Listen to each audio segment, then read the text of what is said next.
Hey everybody, welcome back to LegalSpeak, a Cold North production. I'm the Law Morris, and this is the video essay series in which I get to talk about the games I've been playing and what I think of the video game industry as a whole. You can find everything we do all in one spot over at coldnorthpro.com. Today we're going to be talking about Metal Gear Solid and more specifically the significance of Venom Snake. Now, I do have to take a moment to issue a major spoiler warning. If you haven't played Metal Gear Solid, and you don't want any spoilers, stop watching, listening, reading, or whatever right now. Despite not starting to play the Metal Gear games until earlier this year, I have a fairly memorable history with them. They've always intrigued and stuck with me every time I've come across them. When the first game came out, my dad's friend from work raved and insisted my dad needed to buy it.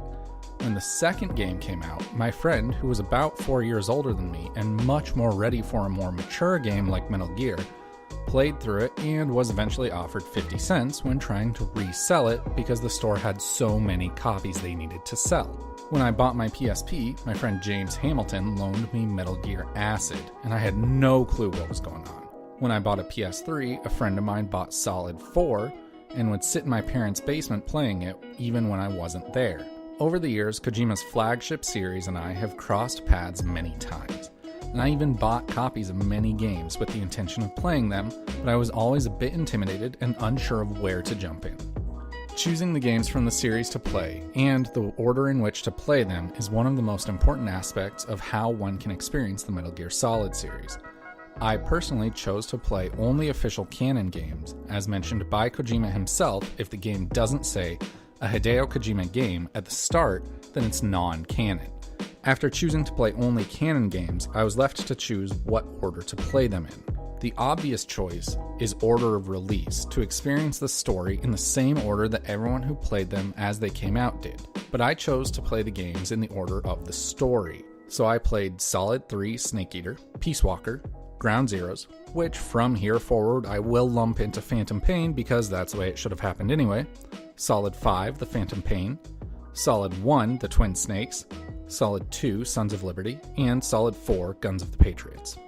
After playing through and falling deeply in love with the Metal Gear games, I couldn't possibly be happier with the order I chose to play. I've always wondered what it would be like to watch the Star Wars saga in the story order, ignoring anthology films and episodes 7 and 8 for obvious reasons, for the first time. When embarking on this Metal Gear journey, I was afforded a similar opportunity. The series can be broken down into two trilogies, the Big Boss trilogy, which goes Snake Eater, Peace Walker, and Phantom Pain, followed by the Solid Snake trilogy, which goes Twin Snakes, Sons of Liberty, and Guns of the Patriots.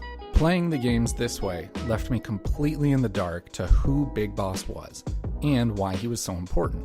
As a result, I was 100% behind him every step of the way, as he transformed from the hero Naked Snake into the villain Big Boss. When he felt betrayed by the boss, I felt his pain. When he toyed with Ocelot, I experienced that mutual respect. When he learned the truth, I supported his defecting. I was Naked Snake throughout all of Snake Eater and Peace Walker, and I was happy to see him reject the title of Big Boss because it was one given to him by the corrupt system that had used him as a tool in their twisted power struggle. When Phantom Pain came out in 2015, it was divisive to say the least. Audiences loved it for its tight gameplay and incredible expansion on the Metal Gear lore, but almost unanimously hated and were confused by the ending, and as a result, the character Venom Snake was fairly widely disliked as well. It's an unpopular opinion to hold, but not only do I love the character Venom Snake, and how he and his story were presented to the player, but I also think that Venom Snake is fundamental to the Metal Gear series, and without him and his story, the entire Big Boss arc falls apart. Big Boss started his trilogy as Naked Snake, a highly experienced and effective agent with very little knowledge of the more inner workings of the global intelligence game. At the beginning of Snake Eater, Naked Snake says to the boss, "I follow the will of the leader, no matter who's in charge." And by the end of the game, Naked Snake learns the last lesson his mentor had for him: free will. Upon his return, Naked Snake is dubbed Big Boss, but then defects from the CIA and goes into hiding. Early in Peace Walker is when we as the audience see the hero Naked Snake start to become the villain Big Boss. There is one particular scene where he swaps back and forth almost as though the two personalities are fighting within him for supremacy. When Naked Snake rescues Chico, he comforts the boy, telling him it's nothing to be ashamed of and that the pain gets the better of us all. Immediately after, Chico wishes he was dead, and Big Boss points a gun at him, offering to put him out of his misery. Over the course of the Big Boss trilogy, the audience sees Naked Snake become Big Boss, who will go on to be the villain of the Solid Snake trilogy.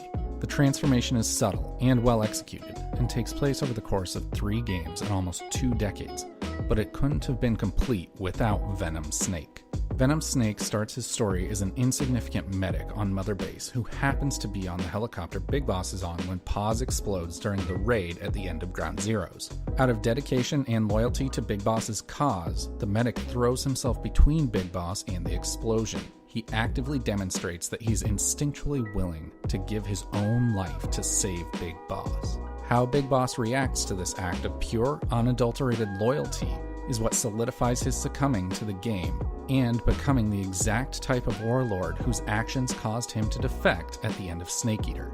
Big Boss manipulating Venom Snake and allowing him to believe he was Big Boss while the real Big Boss hid behind the curtain pulling the strings was the final nail in the coffin of the hero Naked Snake. His willingness to go to the same lengths that the CIA, KGB, and Chinese intelligence had in Snake Eater is evidence that at the end of Phantom Pain, what remains of the hero Naked Snake is gone, and all that remains is Big Boss. So the end of Phantom Pain wasn't bad. Considering it was cut short and tensions between Kojima and Konami were high in the final stages of development, it probably wasn't as good as it could have been, but it certainly was in no way bad. People hate on the ending and Venom Snake, calling him some asshole in the desert. But without Venom Snake, what is arguably one of the greatest character arcs ever conceived couldn't have reached the highs necessary to justify a satisfying ending. What do you think of the Metal Gear series and the ending of Phantom Pain?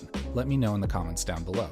If you're new here, make sure to subscribe for a new video and new podcasts every week. And if you're not new here, thanks for coming back. Don't forget to check out our video game podcast, HardReset, for more freeform video game discussion, and our movies podcast, NoRefunds, the podcast that watches bad movies so you don't have to, where this week we discuss one of the many sequels that should have never been made, Bad Santa 2. You can find those on iTunes, Spotify, iHeartRadio, YouTube, and SoundCloud. And you can find everything we do all in one spot over at coldnorthpro.com. I'll be back next week talking about Tom Clancy games, so until then, just go play some games.